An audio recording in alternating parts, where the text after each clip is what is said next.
"This," said Othrys, with a sigh as he took in the unkempt desolation of it all, "this is sanguinary. This is unusually sanguinary. A sort of mad country, like a grate when the fire's put out by the sun." He shaded his eyes against the moonlight. "And there's a loony dancing in the middle of it all. Quite right. I'd dance too if I wasn't so downhearted." There pranced a portent in the face of the moon, a huge and ragged spirit of the waste, that flapped its wings from afar. It had risen out of the earth. It was coming towards us, and its outline was never twice the same. The toga, tablecloth, or dressing gown, whatever the creature wore, took 100 shapes. Once it stopped on a neighboring mound and flung all its legs and arms to the winds. "My, but that scarecrow's got 'em bad," said Othrys. "Seems like if he's come in any further, we'd have to argify with him." Leroyd raised himself from the dirt as a bull clears his flanks of the wallows. As the bull bellows, so he, after a short minute at gaze, gave tongue to the stars. "Mlvny! Mlvny! Ahoo!"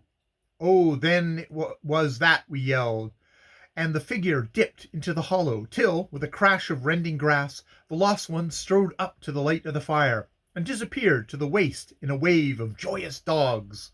Then Leroyd and Othrys gave greeting, bass and falsetto together, both swallowing a lump in the throat.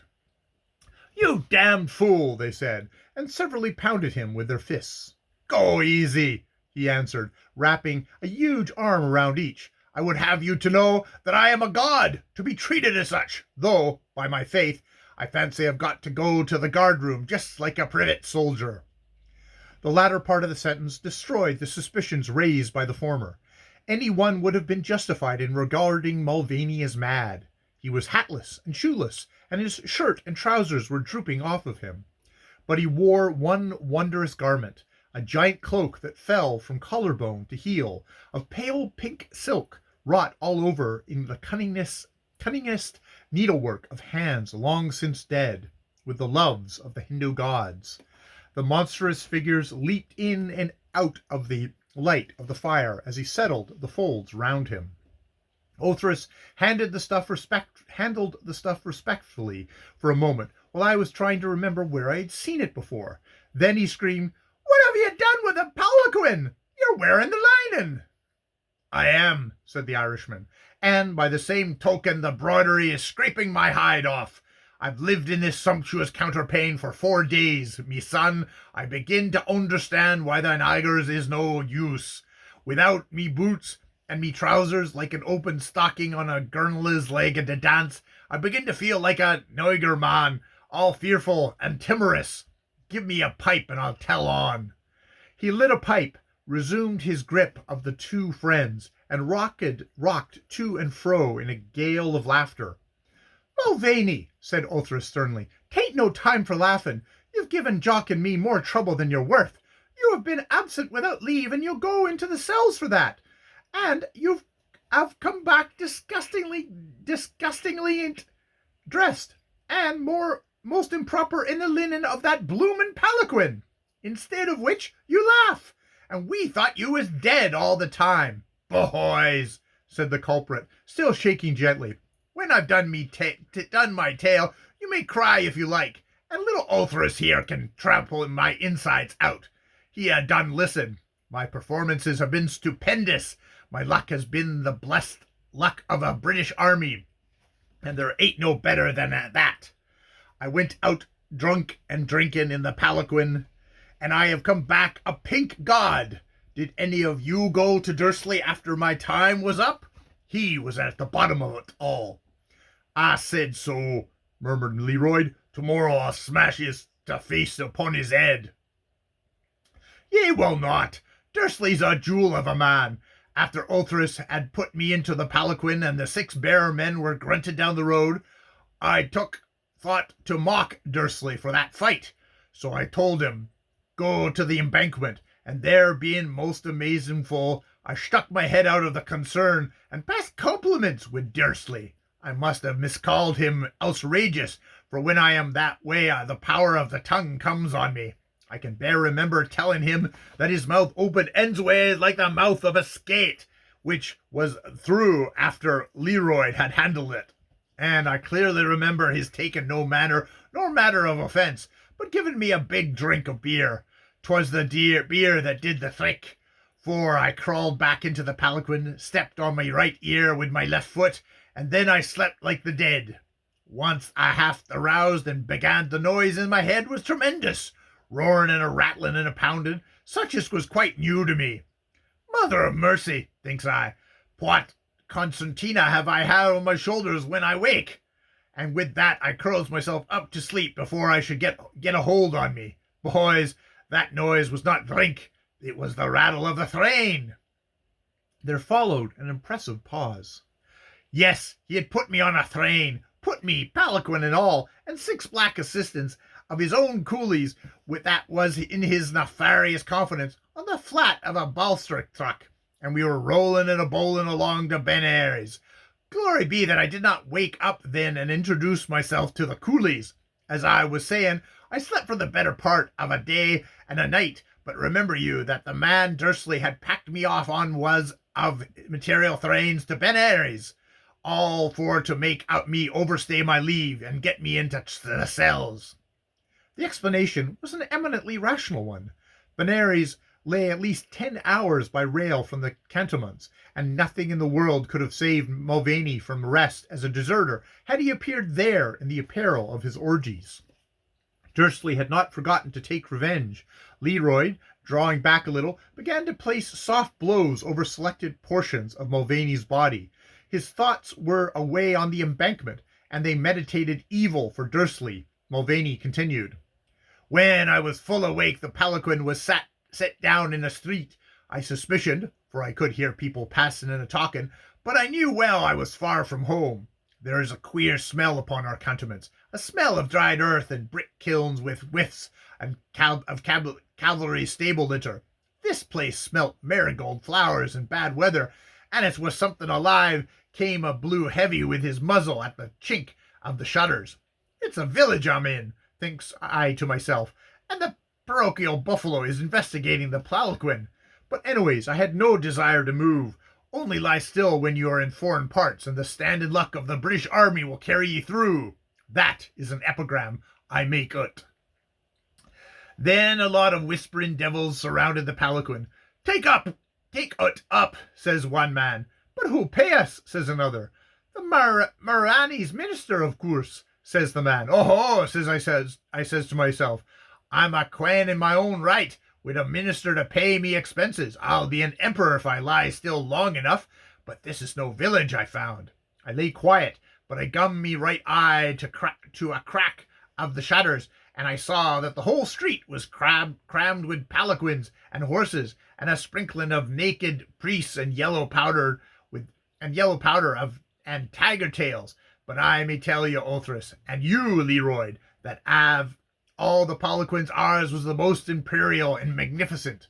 Now a palanquin means a native lady all the world's over, except when a soldier of the Queen happens to be taking a ride.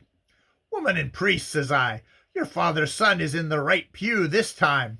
Terence, there will be proceedings. 6 black devils in pink muslin took up the palanquin, but the rolling and the jarrocking made me sick.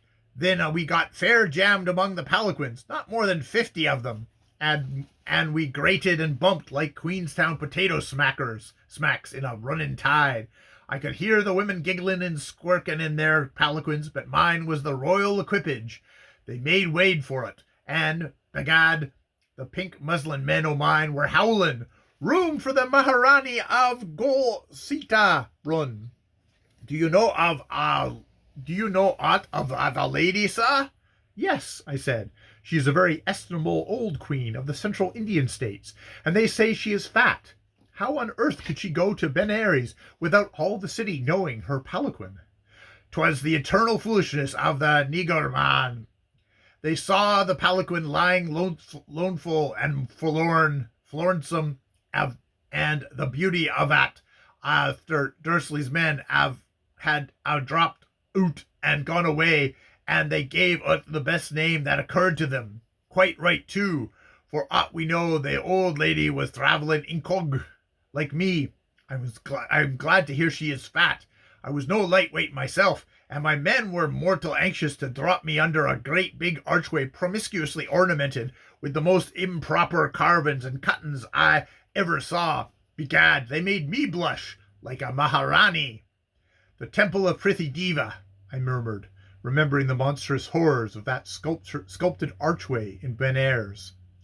Pretty devil skins, saving your presence, sir. There was nothing pretty about it, except me. 'Twas all half dark, and when the coolies left, they shut up a big gate behind us, and half the company of the fat yellow priest began pulley-hauling the palanquins into the darker place yet, big stone hall full of pillars and gods and incense and all manner of similar thruck.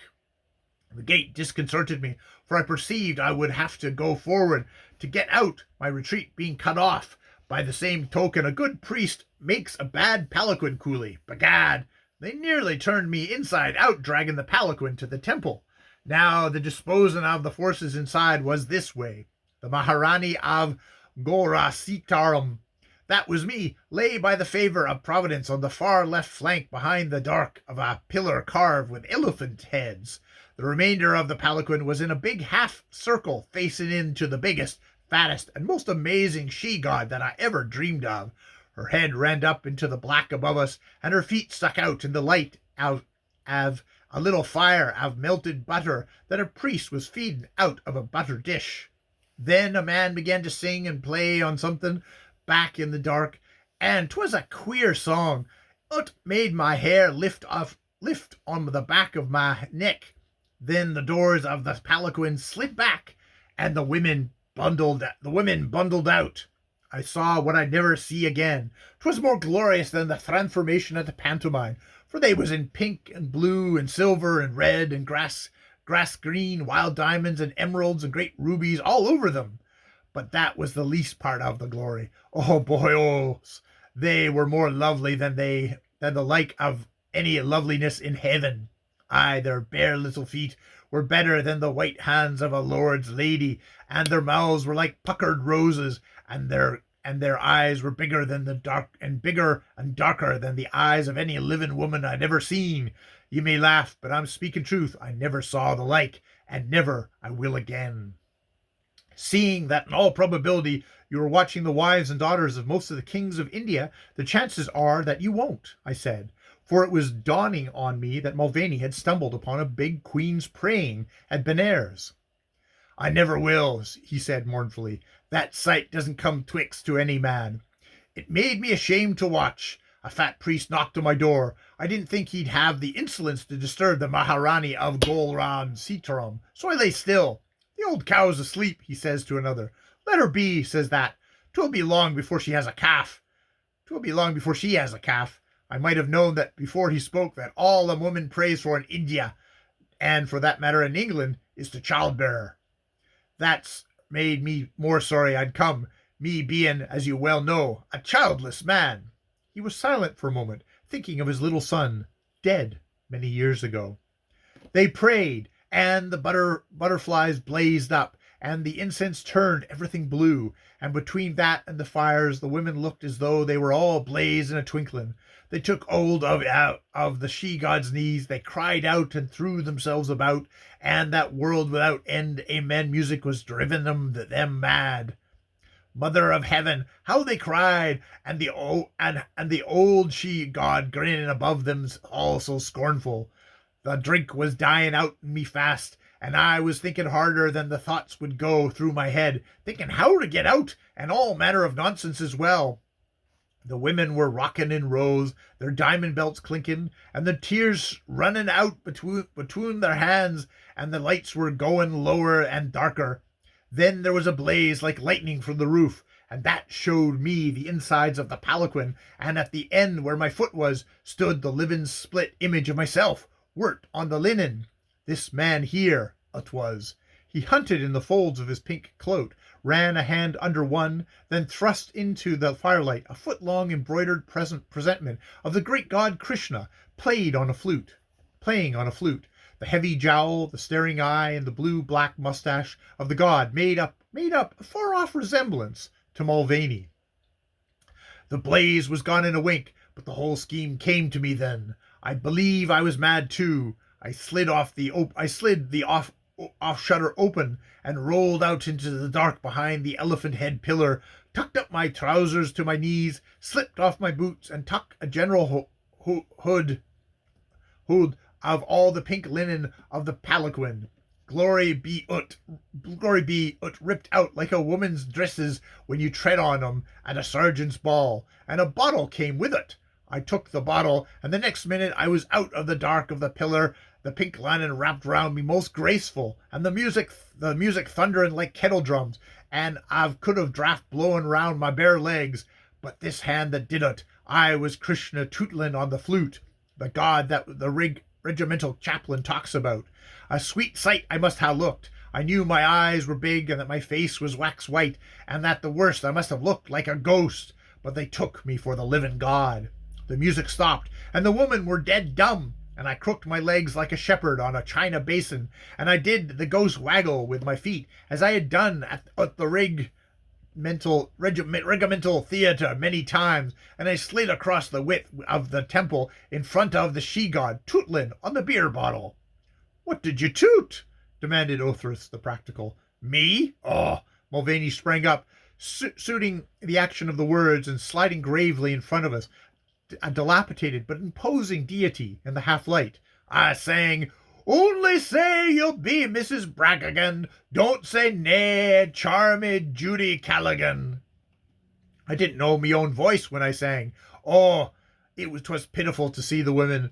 The darlings were down on their faces. When I passed the last one, I could see her poor little fingers working one in another as if she wanted to touch my feet.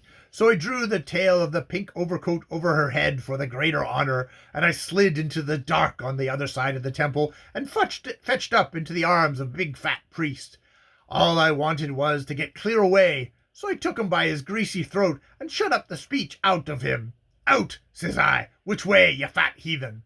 "Oh," says he, "man," says I, "white man, soldier man, common soldier man, where in the name of confusion is the back door?" The women in the temple were still on their faces, and the young priest was holding out his arms above their heads.